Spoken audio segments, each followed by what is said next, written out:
पाकिस्तान के सबसे बड़े शहर कराची में एक बहुत बड़ी रैली निकाली गई। अब रैली तो वैसे निकलती रहती है कराची में, जमात इस्लामी भी निकालती है, बहुत सारी सियासी जमातें और भी निकालती हैं और वो हकूक़ की बात कर रही होती हैं। वो कुछ इस तरह का नैरेटिव होता है कि सिंध हुकूमत परफॉर्म नहीं कर रही है, नौकरियों के अंदर पानी मुहैया नहीं हो रहा है, सड़कें ठीक नहीं हैं, वो बजट उस तरह से नहीं लग रहा। तो ये रेगुलर बेसिस पे आज भी जमात इस्लामी की रैली है। लेकिन कल जो रैली निकली है मुत्तहिदा कौमी मूवमेंट पाकिस्तान की, ये रैली बहुत अरसे के बाद निकली और इसके अंदर नई पैकिंग के साथ पुराना मुतालबा रखा गया है। नई पैकिंग जनूबी सिंध सूबा, नई पैकिंग के साथ वो मुतालबा रखा गया है और आइन का हवाला देते हुए कहा गया है कि पूरे पाकिस्तान में इंतजामी सूबे बनाए जाने चाहिए। ये एक ऐसा नाजुक मामला है जिसके ऊपर लोग जज्बाती हो जाते हैं। लोग बहुत ख़तरनाक हद तक पाकिस्तान के अंदर, ख़ास तौर पे सिंध के अंदर, एक ऐसे नैरेटिव पे आ जाते हैं कि ये मुमकिन नहीं है, ये बिल्कुल मुमकिन नहीं है। अगर ये बिल्कुल मुमकिन नहीं है तो आइन के अंदर क्यों है? ये बहुत बड़ा सवाल है जो कल MQM ने उठाया है। अब दूसरा मामला ये है कि MQM इतने अरसे स्लीपिंग जोन में रहने के बाद अचानक से क्यों इस मुतालबे पर आ गई? भाई किसी ने आपको कहा है कि अब टाइमिंग हो गई है, बजट पास हो गया है, अब टाइम आने वाला है, 2 साल के अंदर इंतखाबात हैं, तो अब आप ज़रा मुतहरिक हो जाएं, तो कैंपेन चलाएं, लोकल गवर्नमेंट इलेक्शन भी हो सकते हैं, बाकी मामला भी हो सकते हैं। तो MQM को किसी ने जगाया है। MQM स्लीपिंग मोड में थी और PTI के साथ बहुत ही ज़बरदस्त मूड के अंदर वफाक में चल रही थी। तो ये बहुत सारी ऐसी चीज़ें हैं जो शक व शुबात पैदा कर रही हैं। ये खामखा की कैंपेन है अपने लोगों को जगाने के लिए, या पाकिस्तान में बहुत सारे फैसले बहुत सारे निज़ाम और स्ट्रक्चरिंग के साथ, इंजीनियरिंग के साथ होते हैं, तो कहीं MQM भी उस सिस्टम के तहत तो नहीं आई? फिर मामला सीरियस है, फिर वाकई सीरियस है। मेरे साथ इस वक्त मौजूद हैं नवेद जमील साहब, सीनियर रहनुमा मुत्तहिदा कौमी मूवमेंट पाकिस्तान के। उनसे पूछ लेते हैं सारे खदशात और सवालात। अस्सलाम वालेकुम कंवर साहब। जी वालेकुम सलाम। अच्छा, मैंने सवाल उठाए, लोग एक तो जज्बाती हो जाते हैं जब सूबे का मामला आता है, बहुत ही मतलब ऐसा हो जाता है कि बाकी कुछ नहीं रहेगा। अगर आपने सूबे की बात की, आप नए पैकिंग के अंदर लेकर आ गए इस मामले को, आपने बोला भाई महाजिर सूबा नहीं, फलाना सूबा नहीं, जिना सूबा नहीं, ये नहीं, वो नहीं, पता नहीं क्या, और उसके बाद आपने कहा नहीं भाई जनूबी सूबा है, जनूबी सिंध जो है सूबा है। तो वो सिंध का लफ्ज लगा के अब लोगों का उतना प्रेशर नहीं आया, नाराज अब भी हैं वो, लेकिन आपने सिंध का नाम साथ रखा है। देखिए तो, जी देखें, ये भी हमने जो ये इक़दाम उठाया है और सूबे का मुतालबा किया, एक तो ये आपको बता दूं कि ये MQM का कभी भी मुतालबा नहीं था, महाजिर सूबा भी कभी मुतालबा नहीं था। ये तो पिछले साल MQM ने पहली मरतबा अपने प्रोग्राम में ये शामिल किया है कि सिंध में एक और नए सूबे की ज़रूरत है।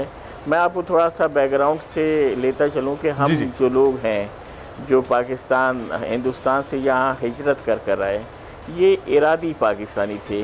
इन्हें मालूम था, हमारे बुज़ुर्गों को, कि जहाँ वो पाकिस्तान की तहरीक चला रहे हैं वहाँ पाकिस्तान नहीं बनेगा, लेकिन उन्होंने फिर भी तहरीक चलाई, घर बार छोड़कर यहाँ आ गए। और हम इस लिहाज से इरादी सूबे अपना यूँ कह लें कि सिंध का हिस्सा थे कि याह्या खान के ज़माने में, क्योंकि जब 1 यूनिट बना उस वक्त कराची सिंध का हिस्सा नहीं था, वो पाकिस्तान का कैपिटल था। जब 1 यूनिट ख़त्म हो रहा था तो MQM तो नहीं थी, लेकिन कराची के जो उस वक्त बुज़ुर्ग सियासी रहनुमा थे उनको याह्या खान ने बुलाया और उनसे ये बात कही कि मैं कराची को अलहदा सूबा बना देता हूँ। तो जो हमारे बुज़ुर्ग थे उन्होंने इसको एग्री नहीं किया और उसके बाद वो मेरे पास नोटिफिकेशन मौजूद है कि एक नोटिफिकेशन के ज़रिए कराची को सिंध में शामिल किया गया।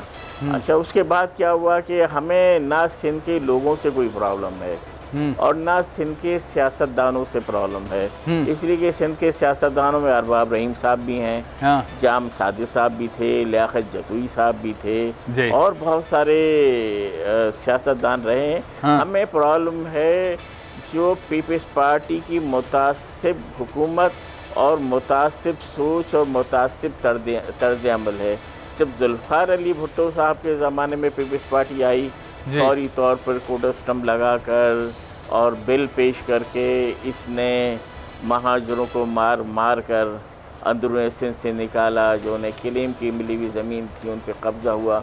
और 15 साल में हाल इस हद तक ख़राब हो गया है कि आप ख़ुद कराची के रहने वाले हैं कि कराची में 15 साल में, हालांकि जो वफाक को जो पैसे जमा करता है उसका तो कराची 70% देता ही है, लेकिन जो सूबा जमा करता है उसका तो 95% दे रहा है। हाँ। लेकिन इन 13 सालों में ना कराची में एक कतरा पानी का इजाफा हुआ, ना कराची में एक मतलब महरूमियों की वजह से आप मुतालबा, हाँ, महरूमियों की वजह से मुतालबा है। इसलिए जी जी कि देखिए ये इंतहा थी, मेरी बात है एक मिनट।